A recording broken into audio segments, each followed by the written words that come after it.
हमारे साथ असदुद्दीन ओवैसी हैं, जिनसे हम बात करेंगे कि आखिरकार मस्जिद और मंदिर के बीच की लड़ाई अब अदालत के दरवाज़ों पर है।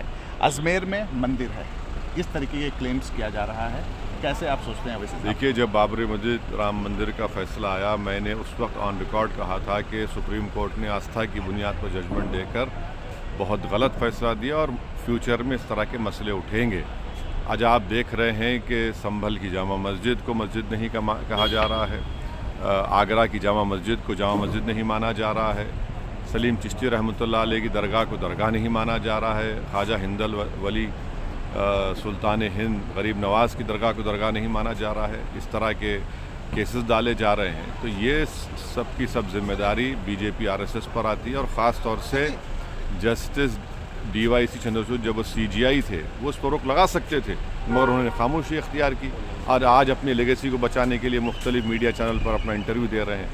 आप बताइए, 800 साल से दरगाह है, अलाउद्दीन खिलजी के ज़माने से दरगाह है, फिर मुग़लों की हुकूमत रही, मुग़लों के बाद मुग़ल जब कमज़ोर पड़ गए, ख़त्म हो गए, तो मराठाओं की सरकार थी, फिर मराठाओं के ज़माने में वो कमज़ोर हुए तो 18,000 में बेच दिया अंग्रेज़ों को। फिर राजस्थान के जितने 22 रॉयल फैमिलीज़ थे, राजपूताना थे, उन्होंने इस दरगाह की खिदमत की। जयपुर की रॉयल फैमिली ने करीब 40,000 सिल्वर दरगाह की खिदमत के लिए पेश किया।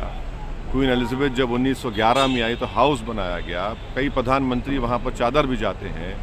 भारत के अतराफ़ में 2 पड़ोसी ममालिक का ऑफिशियल डेलीगेशन दरगाह को जाता है। तो ये सब इसलिए किया जा रहा है। मोदी भी जाते हैं, मोदी भी जाते हैं, मोदी ने भी जाया, कई अपने 10 साल में हर साल भी जाते हैं दरगाह में, चादर भी जाते हैं। अब उन्होंने मिनिस्ट्री ऑफ माइनॉरिटी अफेयर्स को पार्टी बनाया, SI को बनाया, दरगाह कमेटी को। अब बताइए, नरेंद्र मोदी इन लोगों को रोकेंगे नहीं रोकेंगे? क्यों भारत सरकार खामोश बैठी हुई है, रिया क्यों नहीं कर रही है? लेकिन बताया जाता है कि कोर्ट अदालत की नहीं, जब आपको पार्टी बना दिया गया है, ये जितने लोग जा रहे हैं कोर्ट को, दिल्ली से लॉयर लेकर जाते हैं, ये इन तमाम का तमाम डायरेक्ट इंडायरेक्ट आरोप बीजेपी RSS से है। तो ये मुसलमानों की मस्जिदों को, दरगाहों को छीनने की पूरी कोशिशें की जा रही हैं। मुसलमानों को सेकंड क्लास सिटीजन बनाया जाए, ये देश के हित में काम नहीं हो रहा है। देश को कमज़ोर करने के लिए, यहाँ पर लॉ एंड ऑर्डर का मसला पैदा करने के लिए, हम देख लिए संभल में 5 मासूम लोगों की जानें चली गई, उनका कत्ल कर दिया गया वहाँ पर। आपको लगता है कि चंद्रचूड़ जिस तरीके से आपने जिक्र किया, क्या उनको अब रिटायरमेंट के बाद किसी तरीके का बेनिफिट अब क्या फ़ायदा है? अब क्या फ़ायदा है? अब क्या फ़ायदा है? वो क्या बोलेंगे? लम्हों ने ख़ता की, सदियों ने सज़ा पाई का मामला है और कुछ नहीं है। मैं कह रहा हूँ उनको क्या फ़ायदा होने वाला है। मुझे नहीं मालूम उनको क्या फ़ायदा होगा, मगर उन्होंने जो खामोशी अख्तियार की बहस चीफ जस्टिस ऑफ इंडिया, उससे देश को बहुत बड़ा खुदा ना खास्ता कहीं नुकसान उठाना ना पड़ जाए। अगर वो ख़ुद बाबरी मस्जिद राम मंदिर जजमेंट में जज थे, लोग कहते हैं कि उन्होंने बड़ा सब्सटेंशियल पार्ट जजमेंट लिखा, उन्होंने प्लेसेस ऑफ वर्शिप एक्ट को भारत के बेसिक स्ट्रक्चर से जोड़ा, तो फिर बाद में जब CGI बने खामोश क्यों बैठ गए? आज आप देख रहे हैं सब तमाशे क्यों हो रहे हैं? भाई, प्लेस ऑफ वर्शिप एक्ट हमने जब बना दिया पार्लियामेंट में, हमने कह दिया कि 15 अगस्त 47 को जो जिस किसी का रिलीजियस प्लेस होगा उसको हमने सील कर दिया।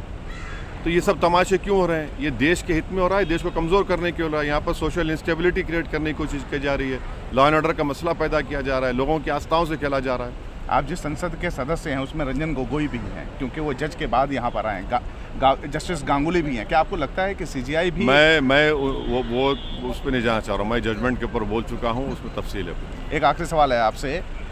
देश में मस्जिद और मंदिर पर लड़ाई चल रही है, बांग्लादेश में हिंदू माइनॉरिटीज़ खतरे में है, इस्कॉन वहाँ पर खतरे में है। देखिए, ये नरेंद्र मोदी की हुकूमत को यहाँ की माइनॉरिटी फिक्र क्यों नहीं हो रही है?